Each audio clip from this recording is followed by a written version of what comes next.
제가 애용하는 활명수를 만드는 동아약품 2021년 경영실적을 스그루풋 회계로 분석한 내용을 소개하도록 하겠습니다.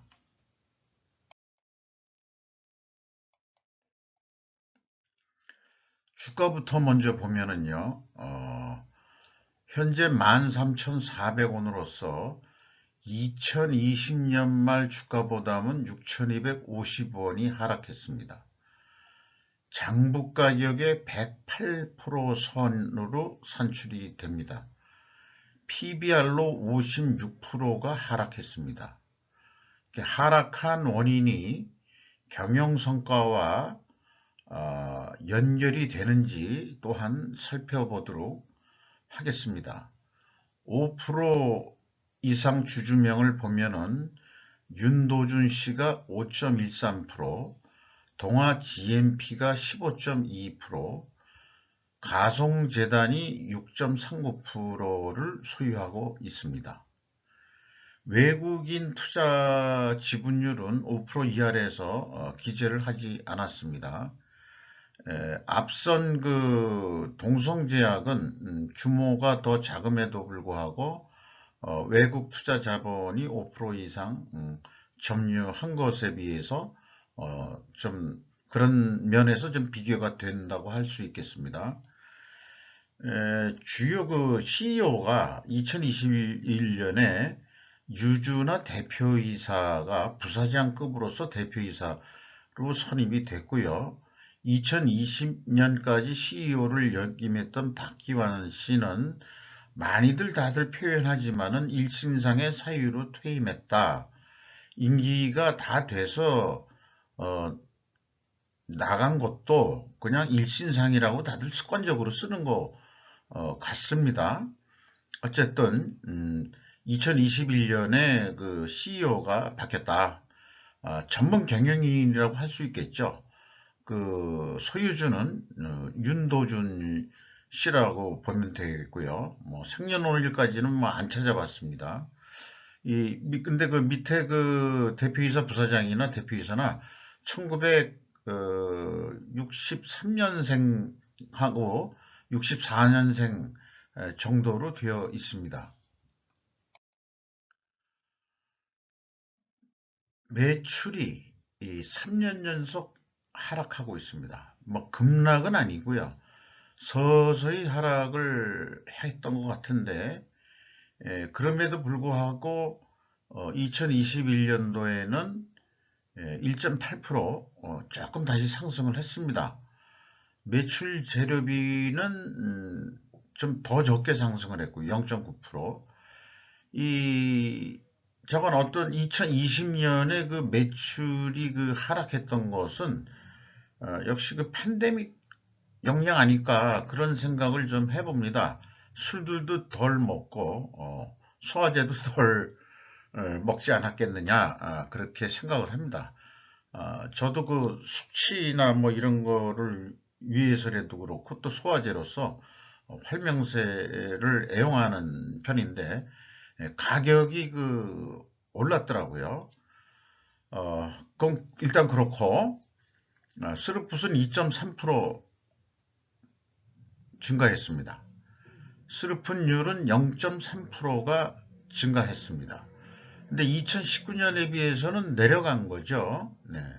마진율이 떨어졌다. 이렇게 볼 수 있을 것 같습니다. 운영비용은 4%가 증가했습니다. TOE 생산성은 0.02포인트 하락했습니다. 영업이익은 9.6%가 감소했습니다. 원가회계 영업이익보다는 9억 5,800만 원이 더 이익이 난 거로 산출이 되는데 이것은 가공비 배부 재고자산이 감소했기 때문입니다. 이 감소 내역은 다음 장에서 보여드리도록 하겠습니다. 재고자산 내역을 보면은 WCAI 제품, 상품, 제공품을 범위로 하고 있습니다. 31억 5,600만 원이 감소했습니다. 전체 재고자산은 34억 원이 감소했습니다. 그러니까 그 전체 재고자산 중에서 가공비 배부 재고자산의 감소액이 대부분을 차지한다. 이런 얘기가 됩니다. 비용의 성격적 분류라는 게 공시되고 있죠. 거기에서 회사가 표시한 내용을 보면은 재고자산의 변동, 그 다음에 사용된 원재료 및 상품 매입, 가장 표준적인 방법으로 표시를 했습니다. 더 좀 잘하는 회사는 사용된 원재료하고 상품의 매입액하고 C로 분리해서 표기하는 회사도 있습니다. 상품의 판매 비중이 어느 정도 좀 있다 그러면은 이것도 분리해 가지고 그 수치를 분리해서 표기해 주는 회사들이 있습니다. 원재료는 사용량으로 기재해야 되는 게 맞고요. 상품은 이 재고자산의 변동 범위에 상품이 들어가 있으면 매입액으로 표시하는 게 맞습니다. 그 논리산식은 여기서 생략하는 거로 하겠습니다. 매출원가 재료비는 그래서 2.5%가 증가했습니다. 운영비용은 4%가 증가했습니다. 슬프 분석을 위해서는 이렇게 MC와 OE로 두 가지로 크게 디커플링해서 산출을 하고 있습니다. 슬프 손익을요.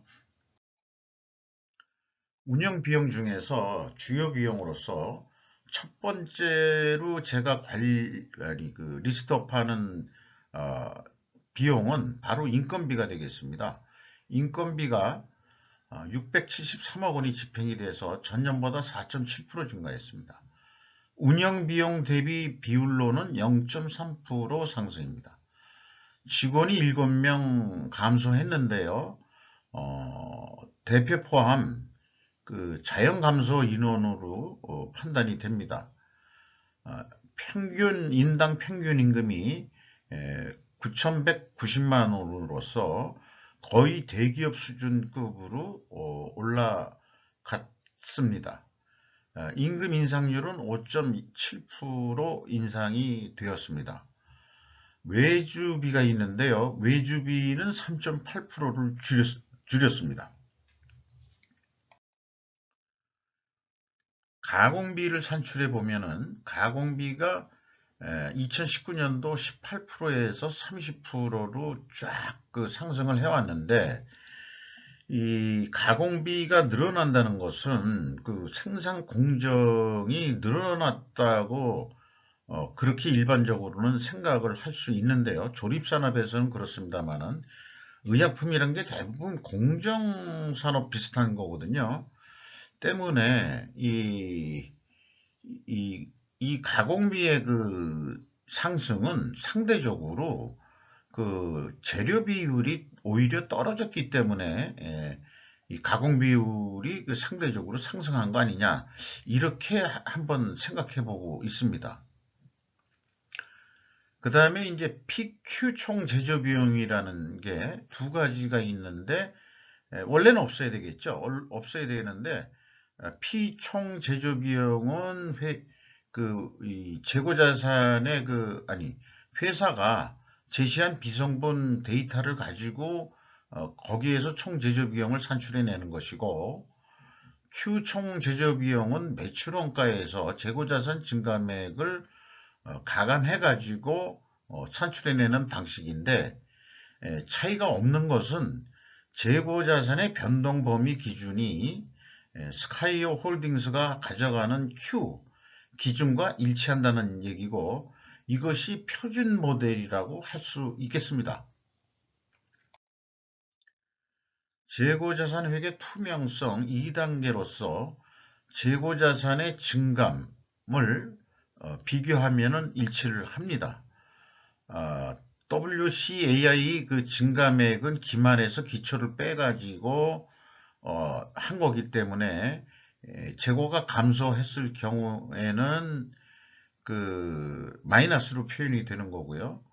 그 다음에 이제 그 비성분 쪽에서는 플러스로 표기가 되게 되어 있습니다. 3단계 현금 흐름표 중심 재고자산 회계 투명성 검증에서 전체 재고자산액이 현금식으로 읽으면은 11억 원의 현금이 나갔습니다. 그러면 재고가 11억 원이 증가해야 되는데 거꾸로 34억 원의 재고가 줄어버렸습니다. 그 갭이 46억 원이나 되는데 그 46억 원이라는 돈이 재고자산 폐기손실하고 평가손실 금액입니다. 이게 이해가 안 되는 분입니다. 동아약품에 대해서. 어떻게 그 재고자 현금의 출금한 돈보다도 어떻게 그 현물을 더 이렇게 그 폐기를 할 수 있느냐. 그것이 이해가 안 된다는 거죠. 아무리 그 유수명이 있는 제품이라고 하더라도 청량음료도 아니고, 물론 이제 이 활명수라든지 판콜에이도 뭐 마시는 뭐 이런 거로 돼 있는데, 동아약품만 그런 게 아니거든요. 그런 그 액상의 어떤 제품들이 있는 게. 그런데 계속해서 연속으로 이렇게 그 재고자산 평가손실 및 폐기 금액이 과도하게 많다는 게 저는 의구심을 좀 불러일으키고 있습니다. 그래서 재고자산 평가손실 환입 폐기손실 합계액이 45억 6,600만 원인데 그 중에서 반은 재고자산 폐기손실입니다. 이 폐기손실이 23억, 2020년도는 26억, 2019년도는 무려 66억이나 폐기손실했다 그러면 폐기했다는 것 자체가 현금이 날아간 거거든요. 그러면 고생해서 물건을 만들어 놓고 재고 관리를 제대로 못 해가지고 재고 회전율이 낮은가요? 이거를 유수명이 됐다고 해서 다 폐기했냐? 이게 믿을 수가 없다는 얘기예요. 제가 분석가 입장에서는 일단은 신뢰 있는 데이터라 하더라도 그 내용이 의심스러우면은 끝까지 의심해 보는 게 분석자의 자세라고 생각합니다. 그래서 재고자산 증감액 가지고 평가해가지고 수치가 일치했다 하더라도 또 하나의 접근 방법을 생각해냈습니다. 그게 뭐냐 그러면 재고 회전율과 생산성하고의 비교인데요.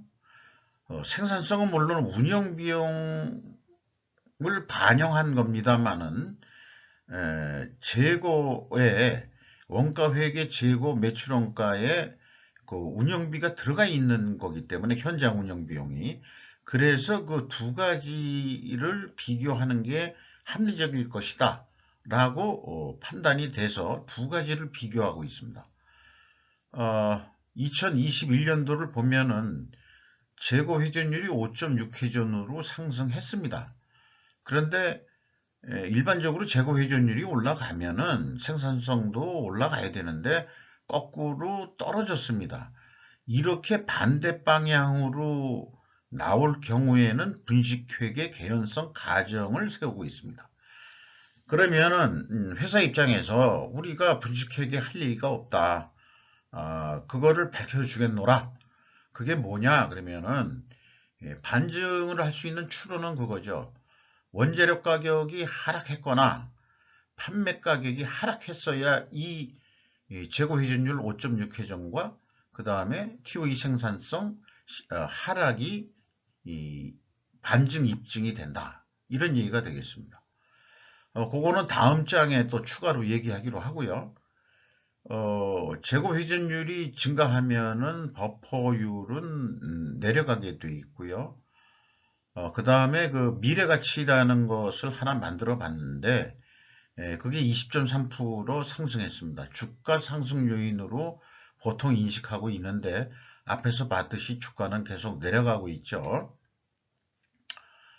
그 다음에 총자산 회전율이 0.65 정도 수준인데, 제조업이라면은 1 정도는 돼야 활성화 될 수 있게 되는 수준이다 이렇게 볼 수 있겠습니다. 아직 자신의 그 총자산 역량을 10분 발휘하지 못하고 있다. 요게 2019년에는 0.82까지 올라갔었는데 역시 매출 하락의 그 흐름에 그 자산의 활용도가 그만큼 떨어진다. 이렇게 말씀드릴 수 있겠습니다. 매출 채권에 대한 수금 속도는 약간 빨라졌습니다. 그런데 매입 채무에 대한 대금 지급 속도는 또 0.1포인트가 하락했습니다. 그래서 2021년은 원재료 가격 하락이나 판매 가격 하락이어야 되는데 2020년도 반대 방향이기 때문에 원재료 가격 상승이나 판매 가격 상승이야 이 수치들이 합리화되고 분식회계 개연성에서 벗어날 수 있다. 이런 얘기가 되겠습니다. 그런데 그 원재료 가격과 제품 가격의 그 추이를 볼 수 있는 게 주석 사업의 내용이라는 항목에서 주요 제품 및 서비스 가격 추이라는 게 있고요. 원재료하고 생산 시설에 대한 항목 중에서 원재료 가격 추이라는 게 나오게 되어 있는데 이게 그 동아약품은 불분명합니다. 그리고 그 제품 가격을 표시해 놓은 거에 정작 제가 가장 중요하게 생각하는 활명수 가격은 없어요. 제가 그 약국에서 살 때는 가격이 옛날에 800원 주고 사 먹은 것 같은데 지금 900원인가 950원 줘야 되거든요.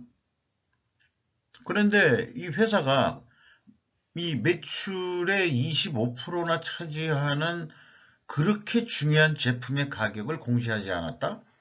이거 좀 이상하다 이런 얘기입니다. 이러시면 곤란하다 이런 얘기가 되겠어요. 이게 뭔가 좀 캥기는 게 있다.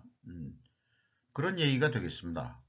그래서 이거 모든 기업을 분석할 때마다 위의 양식을 공고하고 제한하고 있는데 재고자산의 흐름을 모두 나타내는 공시가 필요하다. 이래야 이 선량한 그 투자자인 주주들과 일반 소비자와 그리고 이해관계자들을 좀 만족하고 신뢰도가 올라갈 수 있는 그런 공시를 해야 되지 않겠냐. 그리고 또한 제가 내부회계관리제도를 해본 경험이 있기 때문에 재고자산의 흐름을 점검하면은 내부회계관리제도 50% 이상은 수행한 것이나 마찬가지입니다. 이제 그 내부회계관리제도가 강화가 돼가지고 다들 어떻게 뭐 해야 될지 뭐 어떤 분은 문의를 올려다가 뭐 그 구두상으로는 안 되겠고 정리해서 좀 메일로 보내달라 그랬더니 뭐 그 다음에 연락이 끊겼는데 이게 이제 의무적으로 대기업부터 하게 돼 있다가 나중에 중소기업까지 다 파급이 될 거거든요. 그러니까 내부회계관리제도가 제가 생각에는 어찌 보면 옥상옥일 수도 있지만 내부회계관리제도라는 걸 통해서 형식화되어 있는 내부 감사를 현실화하고 실질적으로 그게 가동되는 시스템이 돼야 되지 않겠냐. 예를 들어 정부도 그렇죠. 감사원이 있는데 감사원이 있음에도 불구하고 그 정부 내부 감사가 제대로 안 돌아간다면 그 정부가 제대로 돌아가겠습니까? 이거 똑같은 얘기거든요. 어떤 조직이든 그러니까 내부 감사가 돌아가야 됩니다. 그 감사가 어떻게 생각하면은 기업 내에서는 검찰 역할도 한다고 봐야 되겠죠. 그러한 세력들이 우리나라 기업에서는 안 키워요. 제가 봐서는 형식상으로 가지고 있습니다. 이러니까는 횡령이나 뭐 이런 사건들이 터지고 이런 거 아니겠느냐. 제가 또 감사도 해본 입장이기 때문에 이런 말씀을 좀 드릴 수 있고 경험에 의해서 나온 얘기이기 때문에 위의 그 흐름 양식을 추천하는 바이고 이렇게 해야 회계 투명성에 더 접근할 수 있다. 이 정도는 해줘야 되지 않겠냐. 그러니까 기초재고가 얼마 있었는데 입고 금액이 얼마고 출고 금액이 얼마고 그 다음에 이제 재고자산 평가손실 저는 이런 거 하지 않아야 된다고 믿는 사람 중에 하나인데 폐기는 있을 수 있습니다. 폐기는. 그러나 평가손실 이런 거는 세무적인 얘기가 돼가지고 이런 게 왜 필요한지 잘 모르겠어요. 그리고 타기정 대체라는 게 분명히 무슨 사건에 의해서 일어날 수가 있습니다. 왜냐하면은 기업을 분할한다든지 기업을 흡수합병했다든지 그러면 재고를 안고 들어와야 되고 뭐 등등 여러 가지가 있어서 또 계정별 대체가 있을 수 있고요. 그런 거를 표시해 주고서 기말재고를 표시해 줘야 신뢰성이 더 가지 않겠냐. 그래야 매출 원가하고 연결고리가 나고 흐름을 추적할 수 있는 거지. 지금처럼 이게 부분으로 보여주면은 그걸 연결하기도 어렵고 속된 말로 부분적으로 조작 내지는 좋은 말로 해서는 조정하는 작업들이 일어난다고 볼 수 있겠죠. 잠깐 말이 길어졌습니다만은 답답해서 또는 아쉽기도 해서 어, 드리는 말씀입니다. 안타까운 면도 있는 거죠. 현금 재무제표로서 캐펙스 자본적 지출은 173억 원이 지출됐습니다. 투하자본 대비 종속기업 및 관계기업 비율은 8.5%로 전년도보다 조금 하락했습니다. EAT 세후 현금 순이익은 439억 원으로서 현금 수익률로는 12.8%, 전년보다 1.7% 하락했습니다. 채권자 잉여 현금 흐름은 없는데요. 동아약품이 자금이 튼튼해서 이자 부채 차입금이 없습니다. 주주잉여 현금은 주로 이익배당으로서 ROE 1.1% 정도 수준으로 배당이 되고 있습니다. 최종 FEM 77억 원의 현금을 벌었습니다. 현금 버퍼율은 43.6%로 안정선인 50%에 가깝게 안정하게 운행되고 있습니다. 이익이익금률은 517%로 전년보다 크게 상승했습니다. 누적 자본 성장률은 6.21배로 성장했습니다. 이상 동아약품 2021년 경영실적에 대해서 분석한 내용을 소개 말씀드렸습니다. 감사합니다.